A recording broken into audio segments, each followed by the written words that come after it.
And now let's bring in Republican Senator James Lankford. He sits on the Senate Intelligence Committee, which is investigating Russian interference in the 2016 election. Good morning, Senator. The president tweeted in response to the Cohen news that, "No, I did not know of the meeting with my son, Don Jr." Do you unequivocally believe the president?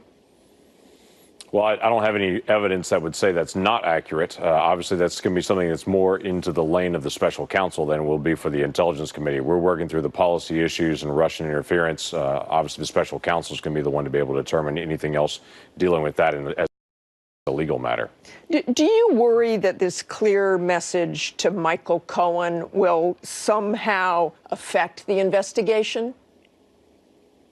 I think the whole thing has gotten confused, quite frankly, is that Americans turn on the TV every day, and regardless of what channel or where they go to look for news online or in print, it's constantly something else seems to be the story. I think we've lost track of the fact that the Russians were trying to interfere in our election and to sow chaos into our democracy. And every single day, I see a growing chaos in our democracy just in the constant accusations back and forth. So that is the grand challenge of this, is to try to figure out what is just noise and what is actually beneficial for us to be able to pursue as far as a real problem with not only our democracy, but with integrity and such. So that it is a big issue for us. It's a big issue for the president and for the presidency. But we should make sure that we stay on focus, that the Russians are clearly our threat here. Indeed they are, but Michael Cohen testified behind closed doors with your committee in October. Given what we've just heard and this new reporting, would you like to have him back? It's always interesting to be able to have him back, but quite frankly, to me, the most important person to be able to have him consistently is the special counsel. Again, we're tracking down information on Russian interference that may or may not intersect with what he's actually talking about with legal issues right now. So the special counsel has his own unique responsibility, deal with criminal issues, legal issues. We're working on the espionage issues. You know, we also, speaking of that, we also learned this week that Russian intelligence unsuccessfully attempted to infiltrate Missouri Democratic Senator Claire McCaskill's computers in her office. She, of course, is running for re-election in a key race. What should be done about that, and how do you see that? So here's the grand challenge that we have looking at how the Russians are trying to interfere with us. And it will be difficult for Americans to be able to track it because it's confusing. They are trying to be able to get onto social media and into traditional media and to find ways to be able to push it. And you can see that from the special counsel's indictment of what's called the Internet Research Agency earlier this year. And then, quite frankly, the Trump administration's then sanctions on that group. That's a group trying to be able to sow misinformation into the country. They are actively still doing that right now. Getting online, trying to be able to push out false stories, trying to be able to push out half-truths. But if they're trying to hack into Senator McCaskill's computers, right, that takes that to a whole different level. Correct. Correct. That's the second level of this. The misinformation's one side of it, then hacking into computers, as they did for the DNC, hacking into state election systems. That's a separate group within the Russian government, but both of them are actively still at work. So for Americans, they've got to be able to pay attention to what information is coming in front of them, but we also have to be very aware that the Russians are trying to be able to interfere in our election every other way they can, to be able to harvest information and then to be able to use that against our democracy. That demands sanctions. That demands immediate response from our government.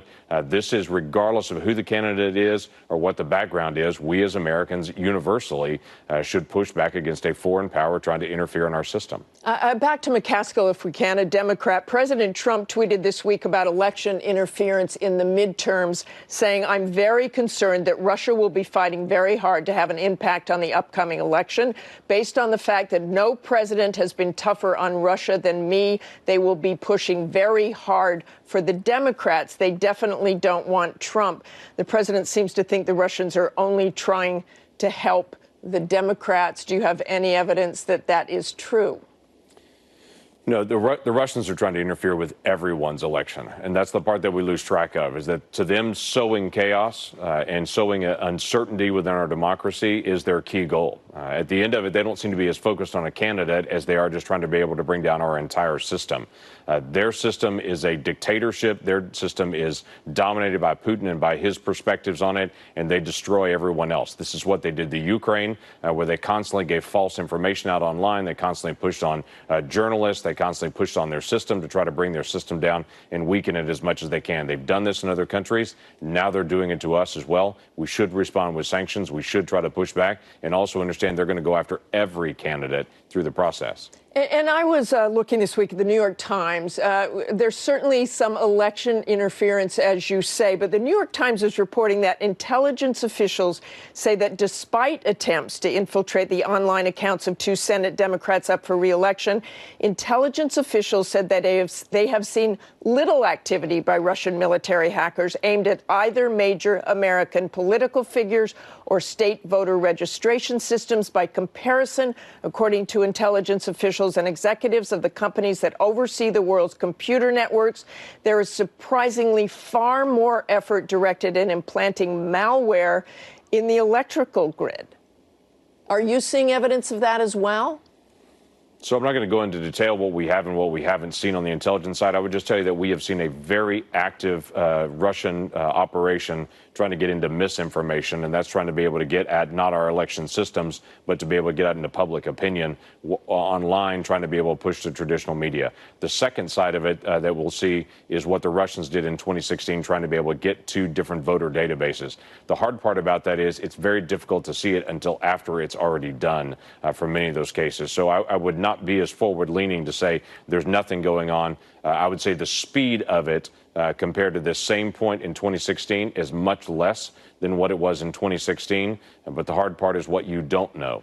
And President Trump says Vladimir Putin is coming to Washington next year. He's invited him to the White House. Do you think that's a good idea, given what's going on?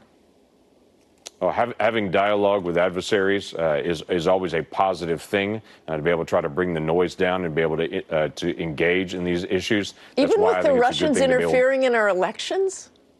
Even with the Russians interfering in elections, we need to be able to have dialogues with them. We need to have open lines of communication, the same as what President Obama did in the past when he had open meetings with Putin, knowing that Putin was trying to interfere in our elections. It's appropriate for Trump to be able to do the same thing. The big issue, though, is we've got to be able to push back with force.